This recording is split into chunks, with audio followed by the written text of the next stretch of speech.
हर खबर पर होगी आपकी पकड़। डाउनलोड कीजिए एबीपी लाइव ऐप। तो वित्त मंत्री निर्मला सीतारमण ने आज अब तक का सबसे लंबा भाषण दिया बजट का, और इस वक्त उनकी press conference. To reduce the rates as much as to simplify the structure. We wanted to be sure that money is in the hands of the people by not paying a tax which they don't need to pay. In the sense, the rate can be brought down where we can bring it down, particularly for the middle class and the lower middle class. We have brought the income tax down.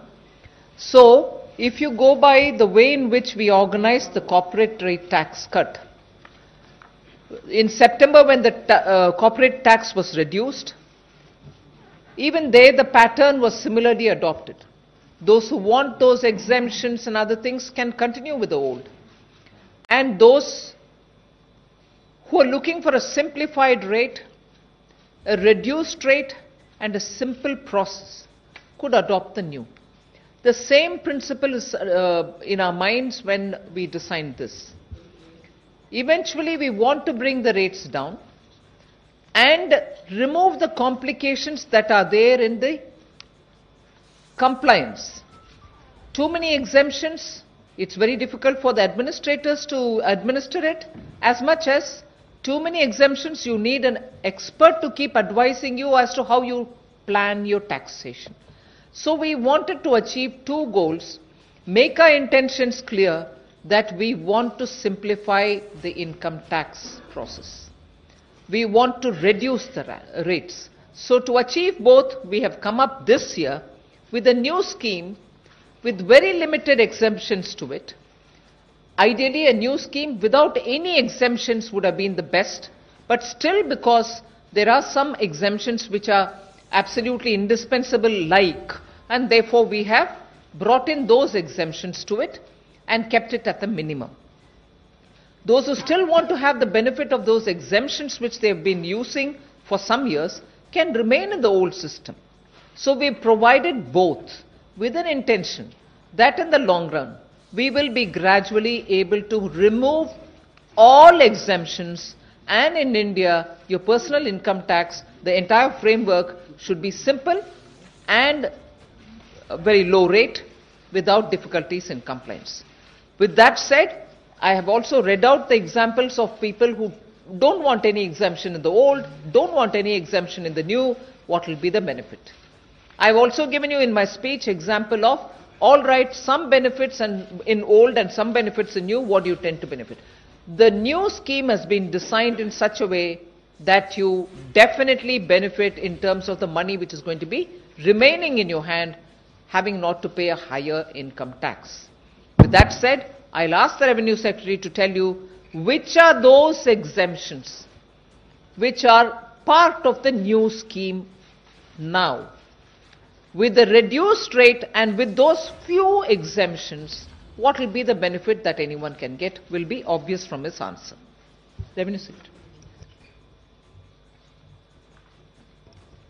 We took a very comprehensive review of all exemptions, and what we found that there are close to 120 exemptions, all different kinds of exemptions. For example, the amount received by a member of a Hindu united family from the income of family state, share of a Hindu undivided family from an income of family state, share of profit received by a partner, interest on certain notified securities, interest on masala bonds, income of foreign diplomats, income of employee, consultant and family members under technical assistance program, death cum retirement gratuity. So this way there was a huge list. And so we took a review of each item, and then we found that in this new regime, as has been explained by the finance minister, that the whole idea was to offer a simplified regime and also lower the tax rate, because there were large number of people who, because of cash constraints, the amount of the income that they were having, they were not able to take all benefits, and some people were able to take a larger number of exemptions and deductions. So in order to offer a simplified system and also to help those who are not taking an exemption, offer a lower tax rate, this system has been introduced, that now the total number of exemptions which have been removed from the new system is about 70. So in fact, I will give you some example that which one have been removed and which one have been retained.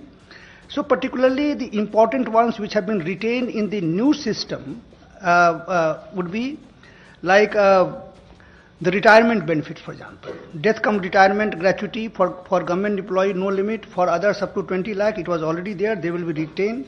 Commutation of pensions will be retained. Then the leave encashment on retirement, that will be retained. Retrenchment compensation will be retained.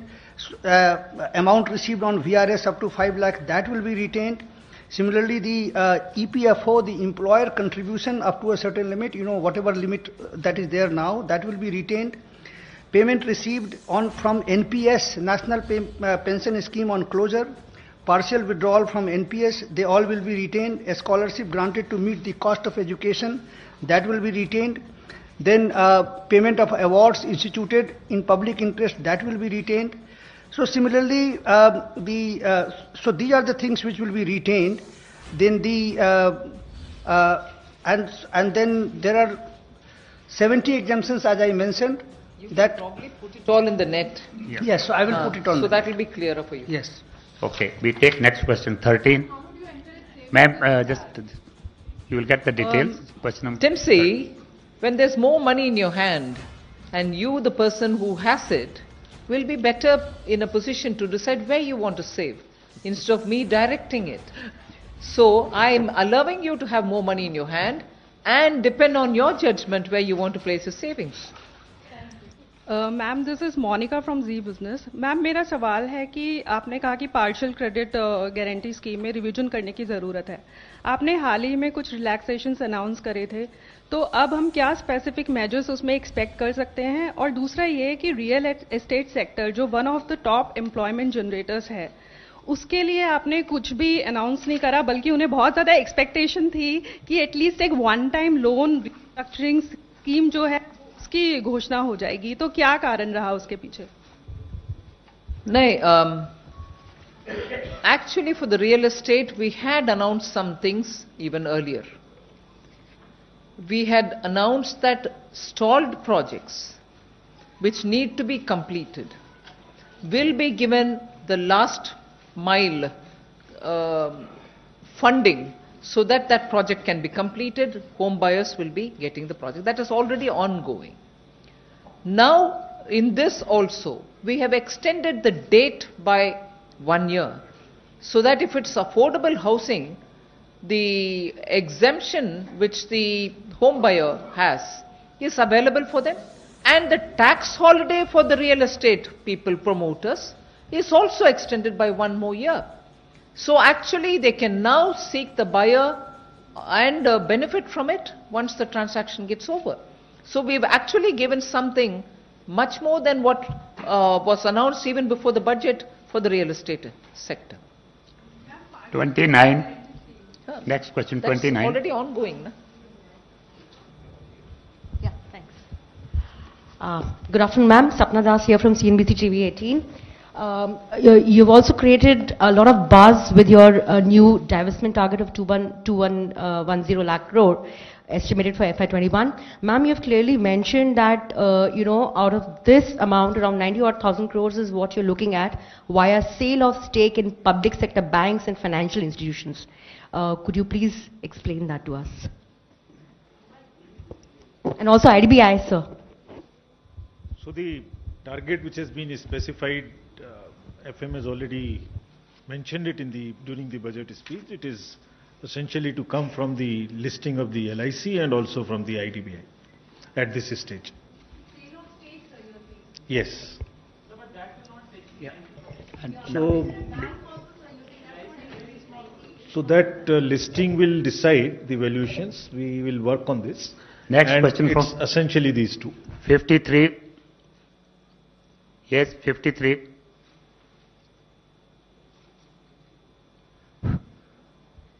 Sir, this is Mukesh Kaushik from Dainik Bhaskar.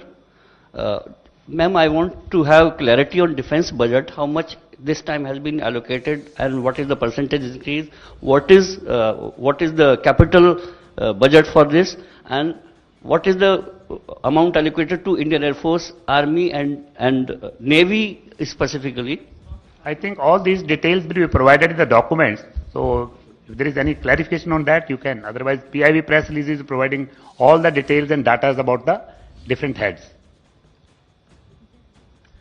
We can take next question number from 8.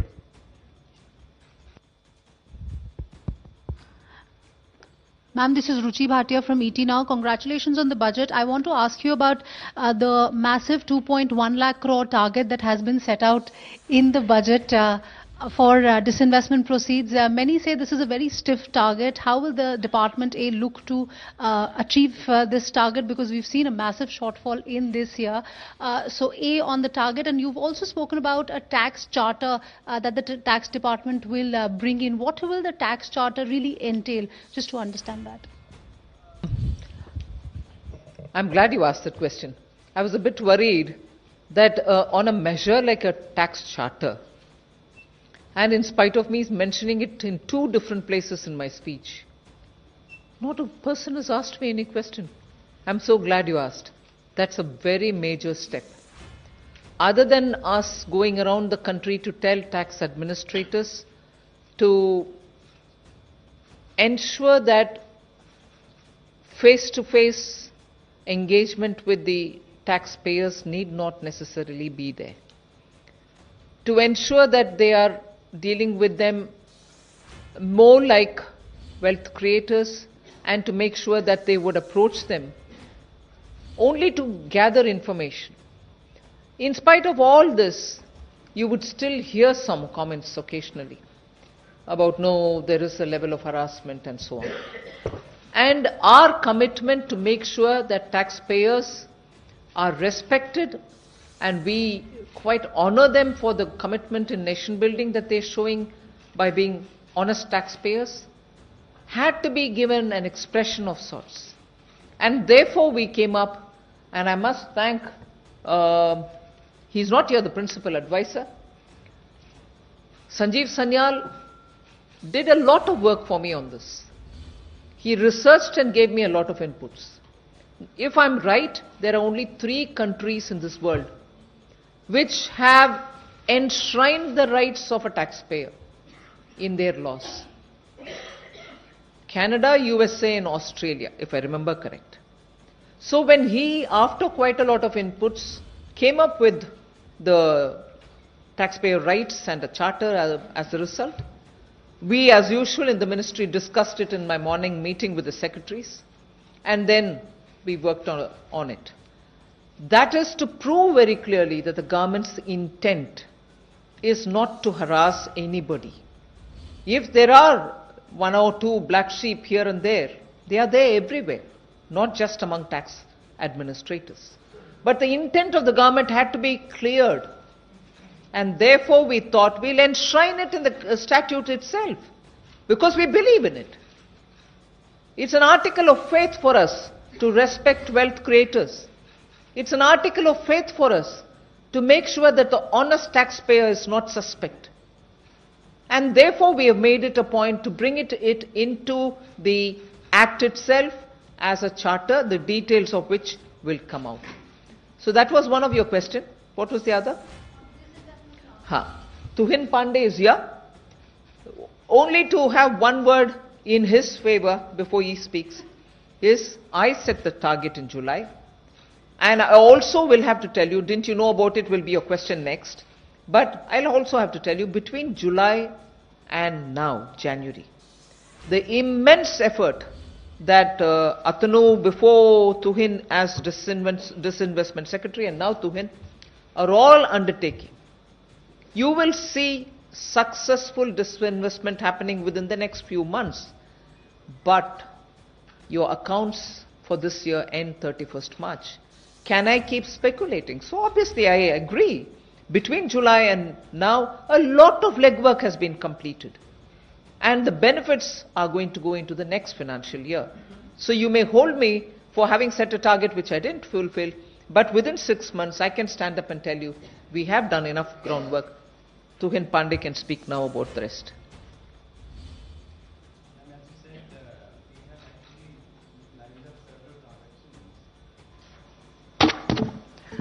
So I think 20th of November, government took decisions of some big ticket disinvestments. One is the BPCL, another is Concord, another is Shipping Corporation of India, and THTC and NIPCO. Some of them we are going to conclude this year, but some of the large ones are going to spill over to the next year, and the revenues, receipts are going to come in the next year.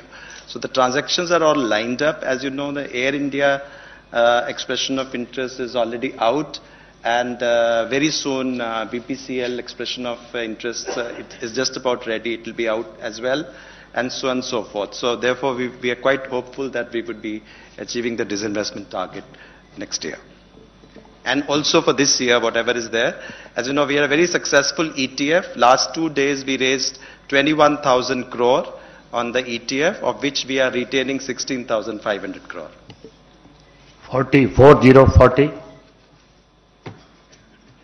Sir, ma'am, this is Karunjeet from ET. This is a question for the Revenue Secretary. Sir, there's a provision in the finance bill that Indians who are not paying taxes abroad, will have to pay taxes in India. How will this work? Does this mean people working in Dubai and places like that which have zero taxation will have to pay taxes on their global income in India? We have made changes in the finance, we have proposed changes in the Income Tax Act, where if an Indian citizen, if he stays out of country for more than 182 days, he becomes non-resident. So we have made some changes there. So now in order to become non-resident, he has to stay out of the country for 240 days. That is one. And secondly, we have also provided that in many cases we have found that some people are resident of no country in the world. They may be staying a certain number of days in different parts of the country. So what we have said is that if any Indian citizen, if he is not a resident of any country in the world, then he will be deemed to be resident in India, and then his worldwide income will be taxed.